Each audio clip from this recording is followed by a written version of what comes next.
Et si je vous disais que parmi les femmes puissantes de Quraysh, il y en avait une si endurcie par l'orgueil, si corrompue par son statut, qu'elle est devenue la seule femme explicitement maudite par son nom dans le Coran, non pas pour sa politique, non pas pour une guerre, mais pour sa langue venimeuse et sa guerre infatigable contre la vérité. Elle ne s'est pas battue avec des épées, mais avec des chuchotements. Elle n'a pas eu besoin d'armée. Son arrogance était une arme suffisante. Elle a défié non seulement un homme, mais aussi la révélation divine, convaincue que sa richesse et sa lignée la protégeraient tant. Mais Allah avait d'autres plans. C'est l'histoire Jamil, l'épouse d'Abu Lahab, la femme qui a allumé les feux de la haine dans ce monde pour se voir promettre le feu dans l'autre. Elle est dans le pouvoir.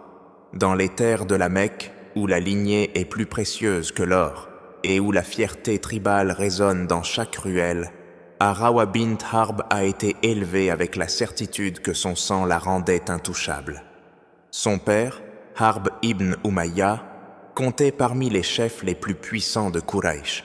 Son frère, Abu Sufyan, était une figure montante de l'élite, un homme dont le nom suscitait à la fois crainte et admiration. Dès qu'elle a su marcher, elle a été entourée de robes de velours, de colifichets en or et d'un langage d'influence. Elle n'est pas une simple fille de la Mecque, elle en est la fille d'orgueil. Les serviteurs se précipitent à son appel. Les plus belles étoffes l'habillent. Elle écoutait les affaires des hommes et apprit très tôt que les mots, lorsqu'ils sont bien aiguisés, peuvent être plus destructeurs que les lames. Dans une société qui vénère la noblesse, elle ne se contente pas de l'incarner, elle l'arme. Pourtant, le pouvoir qui naît au berceau engendre souvent la soif d'en savoir plus. Dès son plus jeune âge, Arawa aspirait non seulement au respect, mais aussi au contrôle. Elle ne voulait pas seulement être admirée pour son nom, elle voulait commander les autres avec. Son regard, acéré et évaluateur, perçait les rassemblements de femmes de Quraysh, notant qui s'inclinait, qui chuchotait et qui osait rivaliser avec elle. Lorsqu'elle atteignit l'âge adulte, son mariage ne fut pas arrangé pour des raisons d'amour ou de compatibilité, mais à dessein. Elle choisit Abu Lahab, riche, arrogant et profondément ancré dans les affaires politiques de la Mecque. Leur union était une consolidation du statut, une fusion de deux volcans d'ego et de droit. Ensemble, ils formaient un pilier imposant dans les cercles d'élite de la Mecque, leurs noms étant prononcés avec admiration et leur richesse étant rarement égalée. Mais les privilèges s'accompagnent d'attentes. Elle ne se contentait pas de vivre parmi les puissants, elle cherchait à les dominer. Son sourire était un voile, son rire un déguisement. En dessous, il y avait un esprit qui tournait, mesurait, jugeait en permanence. Chaque mot qu'elle prononce est calculé, chaque geste est répété. Ces réunions n'avaient pas pour but d'amuser la galerie, mais d'opérer des manœuvres stratégiques. Elle étudiait que les faiblesses guipant des gens, les stockait comme des armes et les libérait quand cela servait son ambition. Aux pauvres, elle offrait le mépris. Aux humbles, le mépris. Et à tous ceux qui osaient dire une autre vérité, elle offrait la destruction. Il ne fallut pas longtemps pour que des murmures commencent à circuler à la Mecque. Des murmures au sujet d'un homme tranquille, humble et digne de confiance, qui commença à « Abonnez-vous à DeepL pour éditer ce document. Visitez www.deeplel.com/pro pour en savoir plus. Prononcez des paroles qui troublèrent les os de l'élite. Muhammad ibn Abdullah. Elle se souvenait de lui. Bien sûr qu'elle s'en souvenait. Ils partageaient sur la même ville, la même tribu. Enfant, il était connu pour son honnêteté. En tant qu'homme, pour son caractère. Il n'avait jamais possédé de grandes richesses, ni commandé de grandes armées. Mais il y avait quelque chose de troublant chez lui. Il portait la dignité sans l'arrogance. l'honneur sans le titre. Et puis vint le moment qui déclencha une tempête qui allait changer son monde à jamais. Il déclara qu'il était un messager d'Allah. La nouvelle se répandit comme un feu dans les couloirs de la noblesse mécoise. Certains rient, d'autres se désintéressent de la question. Mais Arwa ne fit ni l'un ni l'autre. Elle se figea, car au fond d'elle-même, elle savait ce que cela signifiait. Si ces paroles prenaient racine, son monde entier s'écroulerait. Les idoles de la Kaaba, l'économie du pèlerinage, la hiérarchie des lignées, tout serait remis en question. Et le pire, c'est que son message ne faisait aucune discrimination. Il ne la plaçait pas au-dessus des autres. Il mettait tout le monde au même niveau devant un Dieu unique. C'était intolérable. Pour une femme qui avait toujours vécu dans l'illusion qu'elle était au-dessus des autres, que son nom garantissait sa vertu, l'idée que la valeur se mesurait par la foi et non par le statut était un acte de guerre. Elle n'a pas hésité. Elle savait qu'il ne fallait pas laisser cette idée se répandre. C'est ainsi que la campagne a commencé. Au début, elle était subtile, des sourcils levés à la mention du nom de Muhammad, des silences froids dans les réunions où l'on discutait de son message. Mais bientôt, cela n'a plus suffi. Le message se répand. Les esclaves, les orphelins, les marchands et même certains nobles écoutaient. C'était dangereux, imprévisible. C'est ainsi qu'elle fit un pas vers la lumière. Elle commença à se moquer ouvertement de lui, le traitant de fou, de sorcier, de menteur. Sa voix, autrefois pleine de charme, devint grossière sous l'effet de la moquerie. Sur les places de marché, elle imitait des versets du Coran, déformant leurs mots avec une dérision théâtrale. Elle crache du poison avec précision et les habitants de la Mecque commencent à s'en apercevoir. Son mari n'était pas moins agressif. Abu Lahab, fougueux et orgueilleux, voyait son statut menacé par l'influence croissante de son neveu. Sa voix se joint à la sienne pour s'opposer. Là où elle chuchotait, il rugissait. Là où elle complotait, il attaquait. Ensemble, ils devinrent les ennemis les plus visibles de l'islam à ses débuts. Mais des deux, c'est Jamil qui s'est montrée la plus acharnée. Elle était à l'origine de nombreuses insultes, la main derrière de nombreux stratagèmes. Alors qu'Abu Lahab incarnait le défi brutal, elle incarnait la haine froide et calculée. Sa jalousie atteignit son paroxysme lorsqu'elle vit le respect et l'amour que le prophète portait à sa femme Khadija. Une femme qui n'avait pas la même stature sociale qu'elle, mais dont la présence suscitait un respect différent, un respect né de la sincérité. Cela rend Jamil furieuse. Comment une femme pouvait-elle être admirée non pas pour son or, mais pour sa bonté, pas pour sa tribu, mais pour sa vérité? Le contraste entre son propre pouvoir creux et la force tranquille de Khadija est insupportable. Elle commence à se moquer d'elle. Dans des cercles privés, elle ridiculisa la loyauté de Khadija, se moqua de sa générosité et murmura des doutes dans le cœur d'autres femmes. Mais une fois de plus, ses efforts n'aboutissent pas. Pour chaque femme qu'elle repoussait, deux autres se présentaient, le cœur attiré par la justice et la miséricorde du message du prophète. Cela ne fit qu'accroître sa fureur. Elle s'enhardit. Elle commença à planter des épines sur le chemin du prophète, dans l'espoir de le faire souffrir. Elle encouragea son mari à financer les efforts de torture et d'exil des musulmans. Elle se réjouit de chaque blessure, de chaque larme, de chaque épreuve qu'ils subissent. Mais à chaque mesure qu'elle prenait contre eux, quelque chose d'extraordinaire se produisait. L'islam ne reculait pas. Il s'est épanoui. Le message s'est répandu comme la pluie sur la terre ferme. Les cœurs se sont éveillés. Les esprits se sont élevés. Et toute la richesse, tout le mépris, tout le venin aristocratique qu'elle a déversé sur lui n'ont pas pu l'arrêter. Puis vint le jour qui déchira complètement le voile. Le prophète monta sur le mont Safa et appela le peuple. Ceux-ci vinrent curieux dans l'expectative. Si je vous disais qu'il y a une armée derrière cette montagne, me croiriez-vous?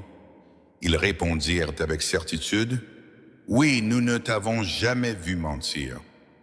Il ajouta alors, je suis donc pour vous un avertissement qui vous réserve un châtiment sévère. C'était un moment de clarté, un miroir tendu au cœur de Quraysh. Mais avant que quiconque ne puisse répondre, Abu Lahab se mit à crier avec rage. Que vous périssiez, que vous périssiez, est-ce pour cela que vous nous avez rassemblés? Et à ce moment-là, avant même que le prophète ne puisse répondre, Allah le fit. L'Apocalypse descendit. Faites périr les mains d'Abu Lahab et faites-le périr. Ses richesses et ses gains ne lui profiteront pas. Il sera jeté dans un feu ardent. Et sa femme, la porteuse de bois de chauffage. On lui passera autour du cou une corde en fibre de palmier. Le nom Jamel, son héritage, son destin sont gravés dans les Écritures divines. Non pas par la rumeur, non pas par la calomnie, mais par la parole même de celui qu'elle a défié. Elle n'a pas seulement été condamnée, elle a été immortalisée en tant qu'avertissement. Sa haine, son arrogance, ses complots n'avaient pas seulement échoué, ils l'avaient damnée, mais elle n'a pas reculé devant le remords. Elle ne s'est pas arrêtée de peur. Lorsqu'elle entendit parler des versets, elle explosa de rage. Elle traversa la Mecque en trombe, une lourde pierre à la main, les yeux injectés de sang, l'orgueil blessé. Elle jura d'écraser le prophète de ses propres mains. Elle marcha jusqu'à la Kaaba, où il se tenait avec Abu Bakr, mais ses yeux ne purent le trouver. Allah l'avait voilé. Elle eut beau le regarder en face, elle ne vit rien. Aveuglée par la protection divine, elle lança sa pierre dans le vide et s'en alla, humiliée une fois de plus. Mais elle ne s'arrêta pas pour autant. Elle a redoublé d'efforts, aveugle à la vérité qui enveloppait désormais la ville qu'elle avait autrefois gouvernée. Son héritage ne lui appartenait plus. Il avait été saisi par celui qui écrit les destins. Et son nom resterait à jamais dans les mémoires, non pas en tant qu'honneur, mais en tant que leçon vivante et brûlante. Ce jour-là, elle regagna ses appartements non pas en vaincue, mais en déçue. La pierre qu'elle avait lancée avec fureur reposait quelque part sur le sol de la Kaaba, sans jamais toucher l'homme qu'elle haïssait. Sa fierté lui disait qu'elle contrôlait toujours la situation, qu'elle était toujours crainte et puissante. Mais la vérité, comme un feu qui brûle lentement, avait déjà commencé à consumer tout ce qu'elle avait construit. Quelque chose avait changé à Mecca. Elle le sentait, pas avec son cœur, non, il s'était endurci depuis longtemps, mais avec sa fierté. La force silencieuse et invisible du message qu'elle tentait de tourner en dérision se répandait comme un courant dans les rues de la ville. Les chuchotements qu'elle contrôlait autrefois prononçaient désormais le nom de Muhammad sallallahu alayhi wa sallam avec révérence. Les rassemblements qu'elle dominait autrefois par la parole se taisaient désormais lorsque le Coran était récité. Son poisson n'avait pas seulement échoué, il était devenu inefficace. Ses alliés commençaient à se raréfier. Certains se taisent, craignant la montée en puissance des musulmans. D'autres tournèrent carrément le dos, rejoignant les rangs des croyants ou choisissant la sécurité de la neutralité. Jamel n'avait pas l'habitude d'être ignoré. Ses paroles ont toujours suscité la peur, son nom a toujours attiré l'attention. Aujourd'hui, elle se tenait sur les marchés, calomniant le prophète sallallahu alayhi wa sallam, et moins de têtes se tournaient. Elle ridiculisait ses disciples et l'ignorait. Ce n'est pas seulement que les gens ne réagissaient plus, c'est qu'ils réagissaient à quelque chose d'autre, de plus grand. Son pouvoir n'était plus pertinent. Elle redouble d'efforts. Elle demande aux domestiques d'espionner ceux qui rencontrent des musulmans. Elle offre des pots de vin pour perturber leurs réunions. Elle a envoyé des femmes sur la place du marché pour chuchoter des mensonges à l'oreille d'autres femmes. Elle a payé des poètes pour qu'ils se moquent des versets du Coran dans les espaces publics. en essayant de les faire paraître absurdes, ridicules, inintéressants. Et pourtant, les gens étaient attirés par ces versets. Ce n'était pas de la logique, ce n'était pas de la politique, c'était quelque chose de plus profond. Quelque chose qui contournait l'esprit et allait directement à l'âme. Et cela la terrifiait plus que tout. Toute sa vie avait été construite sur l'idée que l'influence passait par les liens du sang, que le pouvoir pouvait être hérité, acheté, manipulé. Mais ce message s'adressait directement au cœur, et sur ce champ de bataille, elle n'avait aucune arme. Puis le vent a tourné, la migration vers l'Abyssinie. Lorsque le prophète sallallahu alayhi wa sallam est demandé à un petit groupe de ses disciples de chercher refuge auprès du roi chrétien, Jamil et Abu Lahab ont été furieux. Le message avait dépassé les frontières de la Mecque. Il ne s'agissait plus d'une rébellion locale, mais d'un mouvement. Sa rage ne connaît pas de limite. Elle se tient aux portes de la Mecque et insulte ceux qui tentent de partir. Elle répandit des mensonges à leur sujet, affirmant qu'ils étaient des traîtres, qu'ils maudissaient leur Dieu et cherchaient à détruire leur propre peuple. Elle espérait retourner le sentiment public contre eux, les isoler. Mais une fois de plus, ses efforts échouent. Le roi chrétien, après avoir entendu la vérité du message du prophète, lui offrit l'asile. Ses malédictions ne pouvaient pas traverser la mer. Sa voix n'avait aucune portée dans un pays où la justice était honorée. Et pourtant, de plus en plus de gens commencent à croire. Certains des ennemis du prophète s'adoucirent.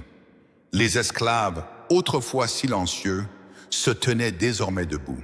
Même certains enfants de la noblesse mécoise commencèrent à poser des questions.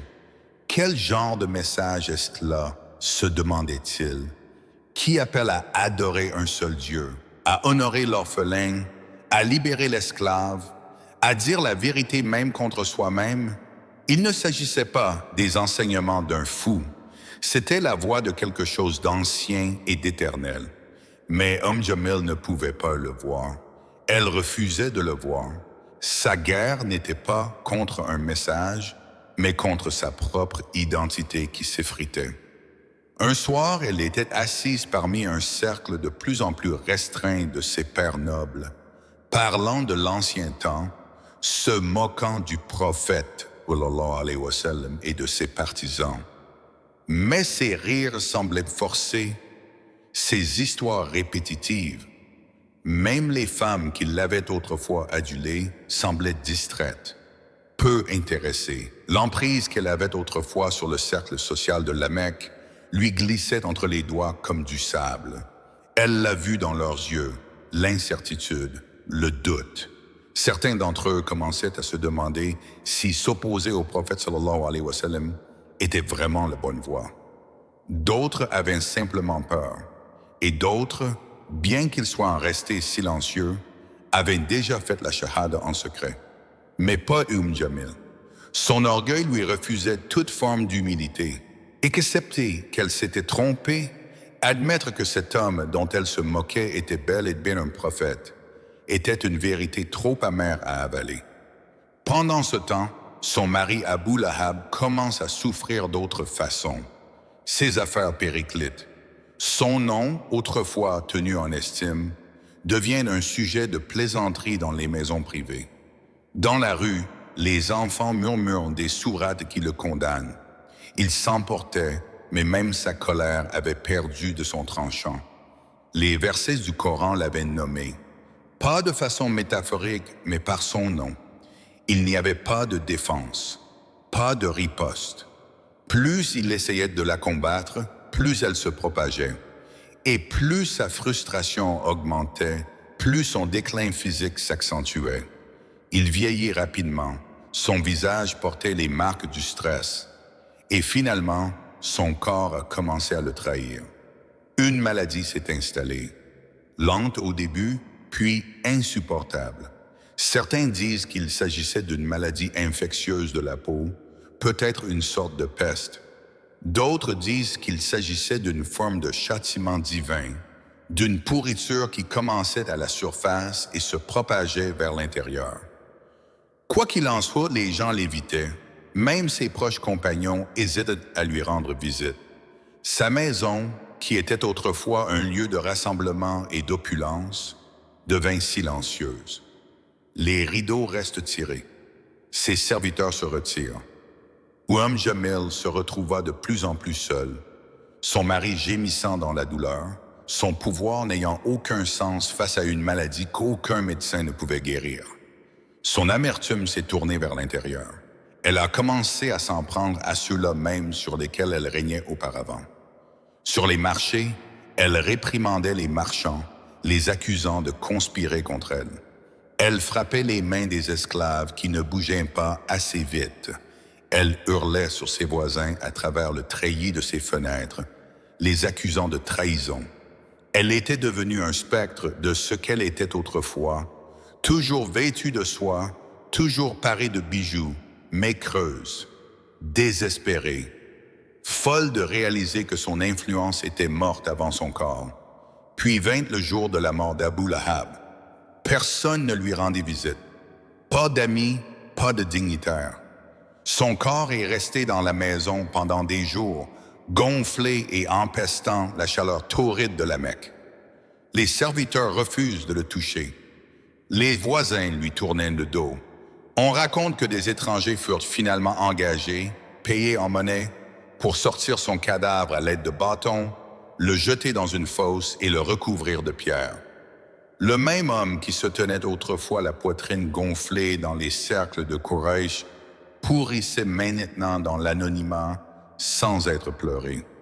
Quant à Jamil, qui s'était autrefois qualifiée de reine de la Mecque, elle est restée veuve, non pas de chagrin, mais de disgrâce.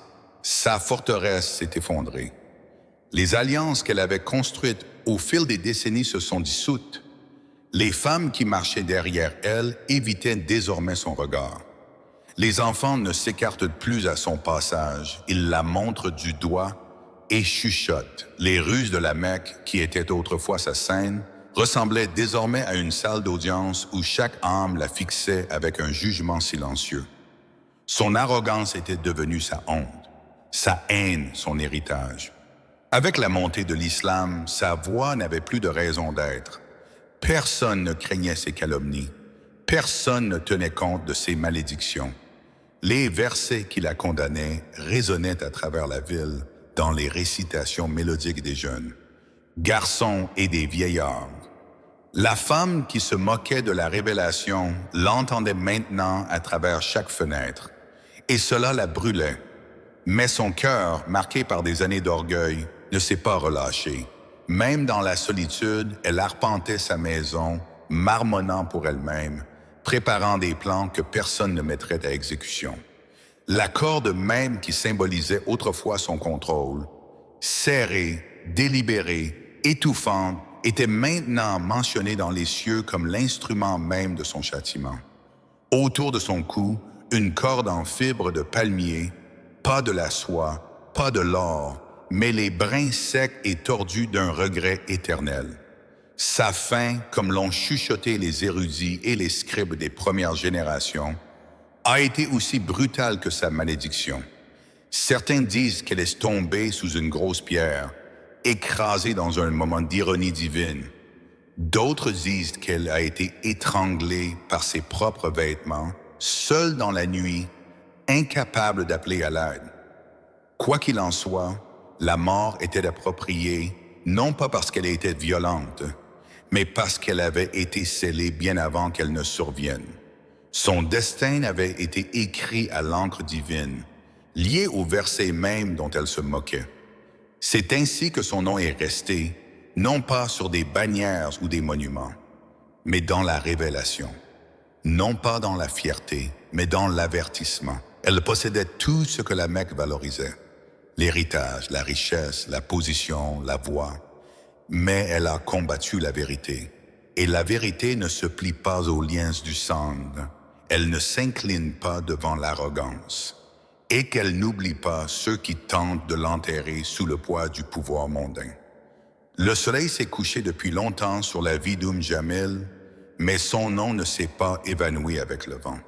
En fait, son nom a été préservé non pas par les historiens de l'histoire, mais par la révélation elle-même, alors que d'autres sont passés et ont été oubliés, alors que les maisons des nobles familles de Quraysh ont été rattrapées par la marche silencieuse du temps. Le nom Jamil est resté inscrit dans la parole éternelle d'Allah, non pas en tant que martyr, non pas en tant qu'héroïne, mais en tant qu'avertissement. La sourate qui témoigne de son destin a été récitée sur les langues de tous les coins de l'Arabie et, avec le temps, de tous les coins du monde. Même dans des pays dont elle n'avait jamais entendu parler, à travers les déserts, les montagnes et les mers, son histoire a vécu, non pas pour elle, mais malgré elle.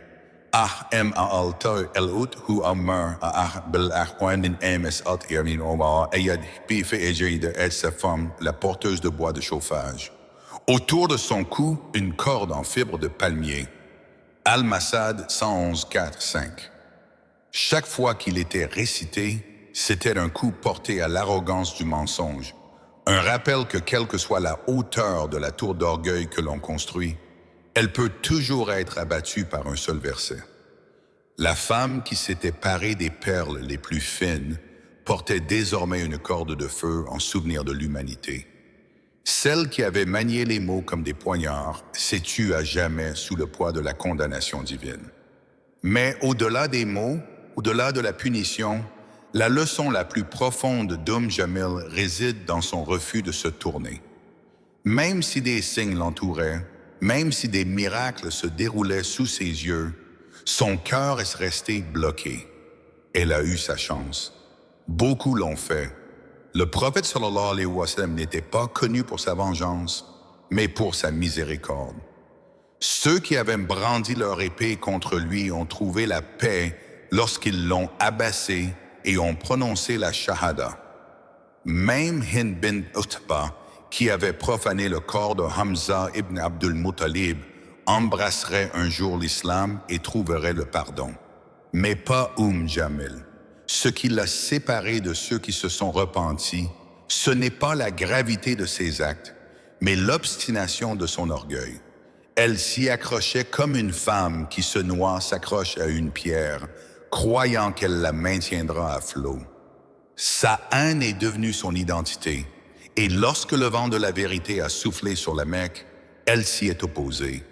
Non pas parce qu'elle avait des preuves, non pas parce qu'elle croyait en quelque chose de plus fort, mais parce qu'elle ne pouvait pas supporter d'avoir tort. C'est l'essence même de sa tragédie. Ainsi, longtemps après que ses os se soient transformés en poussière, longtemps après que les idoles de la Mecque aient été brisées et que l'islam se soit levé comme l'aube, les croyants ont continué à réciter la sourate Al-Masad. Les enfants la prenaient par cœur dès leur plus jeune âge. Les vieillards la murmuraient dans leur dernier souffle.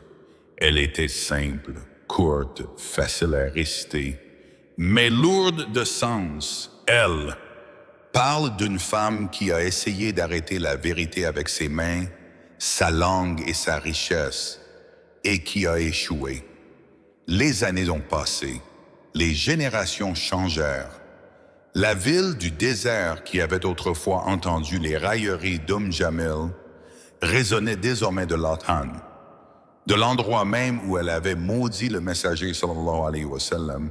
Des voix s'élevaient maintenant 5 fois par jour pour proclamer « Allahu Akbar, Ashhadu anna Muhammadur Rasulullah ». Et sa maison, elle a disparu depuis longtemps. Les pierres ont été réutilisées. Les souvenirs se sont estompés. Il ne reste plus rien de sa présence physique, ni sanctuaire, ni marqueur, ni trace. Pourtant, on se souvient d'elle bien plus que des femmes de son époque dont les maisons sont restées debout. Non pas pour l'honneur, mais pour la réflexion. Au fil des siècles, les érudits et les enseignants s'arrêtaient lorsqu'ils expliquaient la sourate Al-Masad. Ils parlaient doucement lorsqu'ils décrivaient le sort d'Abu Lahab et de sa femme. Non pas par peur, mais à cause du poids de la leçon. Ils rappelaient à leurs élèves que l'arrogance aveugle même les plus intelligents, que la moquerie de la vérité finit par se moquer du moqueur, et que la lignée, la beauté, la richesse et le statut ne sont rien s'ils ne s'accompagnent pas d'humilité devant la vérité. Le nom d'Homme Jamel est devenu une leçon pour les femmes comme pour les hommes. Comment l'amertume ronge l'âme, comment une langue utilisée pour calomnier peut se retourner contre son propriétaire, et comment la place la plus honorée dans la société peut devenir la plus humiliée aux yeux d'Allah. On ne s'est pas souvenu d'elle pour sa poésie, sa lignée ou son statut. On se souvient d'elle pour son refus de la miséricorde. D'une manière étrange, la présence Jamel n'a jamais quitté la Oumma.